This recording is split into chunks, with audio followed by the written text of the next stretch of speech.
JJ Abrams, he says a little bit more than just Baby Yoda.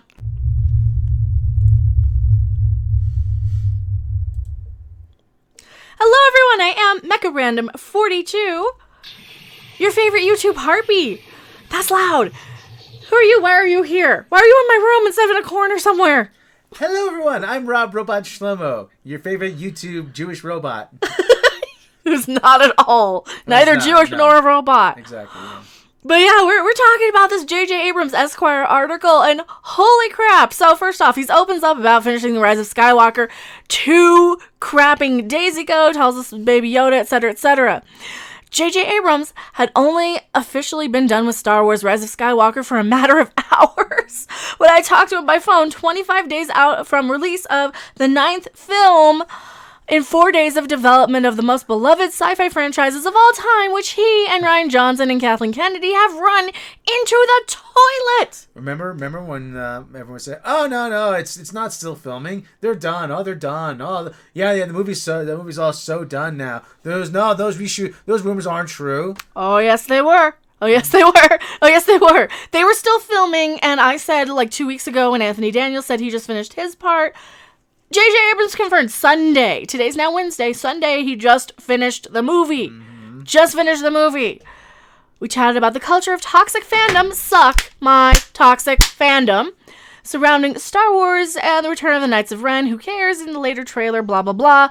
And the current fan obsession with Baby Yoda. Hey, Baby Yoda. Oh, he's getting the froggy. Oh, he's getting the froggy. Oh. Baby Yoda is the best thing that's come out of Star Wars ever. In my opinion, ever, probably, since Yoda.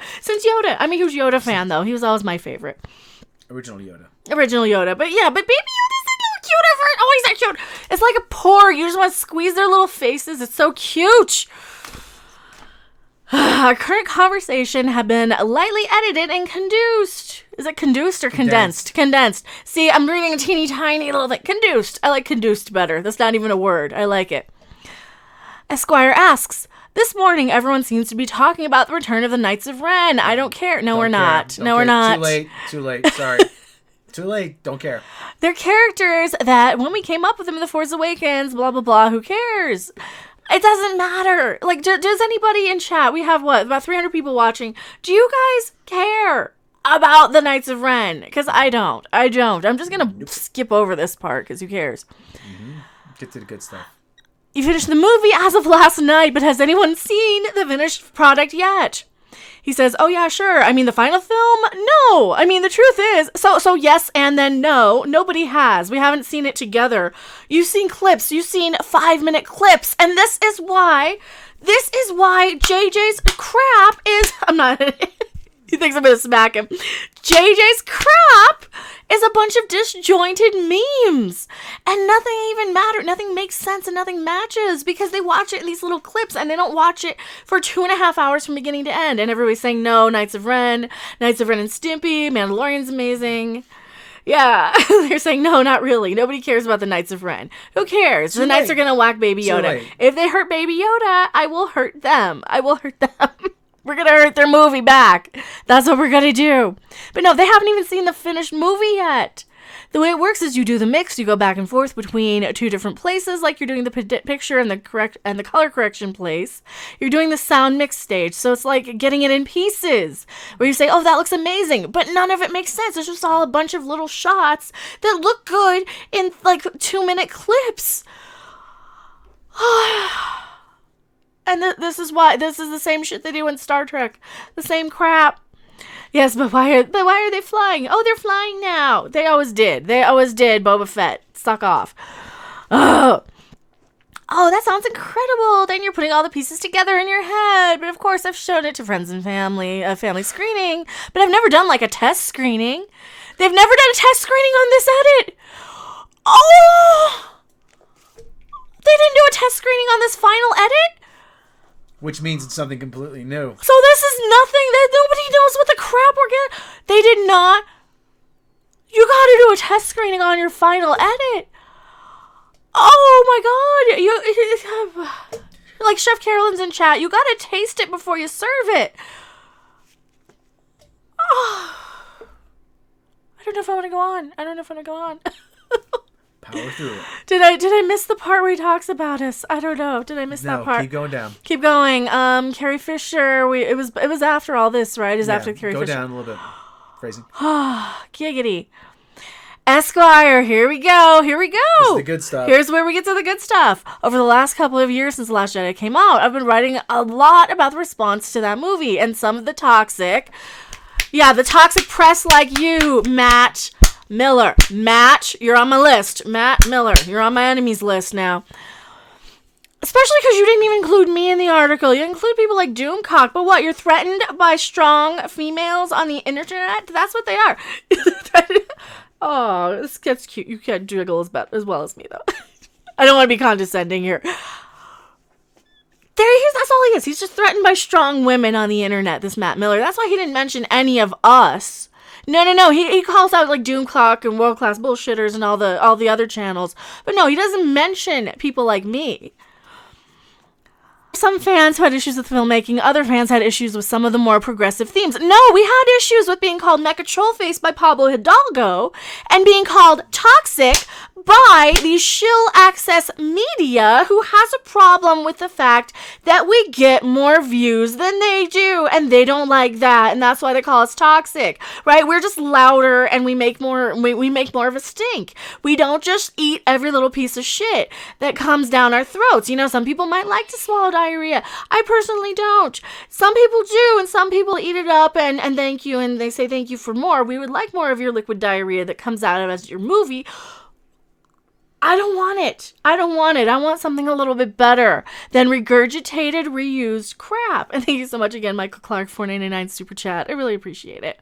JJ, I think the bigger question is how has everything changed? The reaction to Star Wars, the increased attacks by the media against the fans. How many times have I had hit pieces written about me? How many times have I had people out there on Twitter? People like Zachy Hansen from the HuffPost. And I have a video on that. Go check that one out. People like that who have this false narrative about the Fandom Menace YouTube channels, right? The people who do these things. Like they say, oh, you're just obsessed. You're just toxic. Well, how can I be obsessed with 57 different franchises, right? Isn't that a little counterintuitive? Like one minute they'll say, oh, you're obsessed with Brie Larson. And shut up, Brie Larson. And then one minute they'll say, oh, you're obsessed with Star Trek and you're fake news. I'm a reactor. I'm not a news channel. I react to the crap I find on the internet and I rant about them and I complain. And then on the other hand, like they can't make up their minds. And because you can come back at every single thing that they say, then they have to do this crap by saying we're attacking them. And also, thank you so much, Q Brother Soulstar. When did we screw up teaching business and economics so badly we leave the customer is always to be insulted? It started with Ghostbusters and Ghostbusters 2016. Paul Feig, he's the one who started it. His crappy movie, and then they all followed suit because you had a bunch of NPC crybabies going around calling everybody a bunch of ists and phobes, despite the fact that that's not what those words actually mean. Where the increased attacks, the increased negativity, the Fandom Menace, as they call it. You know, that's not unique to Star Wars. See, we're name dropped. We're famous. The Fandom Menace. We've been officially acknowledged Wooch! by JJ. By JJ and sources within Lucasfilm. Yep, JJ himself. Well, there's other people who also know exactly who we are, though. That's the thing. But this is the first time we've been mentioned by name. In print. In print. It's official. We've made it! Woo! Fandom Menace, as they call it. Unique to Star Wars, obviously, and I think that we live in a time where if you're not being divisive, you're not creating something that's aversive quickbait. They probably mean clickbait. Sometimes you don't feel like you're playing the game. I always love Star Wars because it's got a huge heart. Did I always believe and agree with every single thing that happened in every movie, whether it was the prequels or original trilogy? No, but I do love Star Wars. Yes. See, that's the thing, though. We always love Star Wars, too. If they had not called us a bunch of toxic trolls and said there was something wrong with us in the first place, the Fandom Menace wouldn't be here. It started with this media bullshit just because we said we didn't like their garbage bullshit movie. And go look at Kyle Newman's interview on Data Race that has a snippet from Twitter where he says nobody in Hollywood likes The Last Jedi. Make yourself proofread your shit. Yes, proofread your shit, exactly. Quick bait. He might have said quick bait. He might have said quick bait, trying to be clever. Yeah. Like you said, nobody. A Hollywood insider, Kyle Newman, said nobody likes The Last Jedi, but they had to maintain it to keep the access to Disney. So, and we are the problem. And then, of course, it goes on and to say, let's see. On the other hand, it seems like fans pretty universally love Baby Yoda. Well, yeah, you gave us a character we actually care about that's familiar enough to us that, you know, that gets the job done. You did it from people who seem to actually appreciate the fans. People like Jon Favreau, people like Dave Filoni. You know, they seem to actually give a crap and not just want to call us a bunch of toxic man babies. And they don't want Star Wars to be crap either. That's the thing. Love or hate The Mandalorian, like, I might not personally enjoy a lot of the story when Baby Yoda's not on screen, but I know why it's popular, and I'm not here to say it's not. It's a good show. I can understand it's a good show, even though it's not my personal choice, right? Yeah. Calvin Zero says Fandom Menace is consumers who want a quality product. Yeah, exactly. And we're a consumer advocacy group is what we are. We are not a bunch of toxic trolls on the internet. We are consumer advocates for quality entertainment in Star Wars, Star Trek, Doctor Who, Watchmen, Captain Marvel, Marvel, DC, everything. We want quality entertainment. We'll throw money at it. I will throw money at it. Look at my FizzGig. I throw a shit ton of money at FizzGig. Because that's quality. Because it's quality. We want quality. Yeah, we want quality. We'll throw what we went through to get these cards. I haven't made enough in super chats from what I paid yesterday for those cards. But no, we want quality entertainment.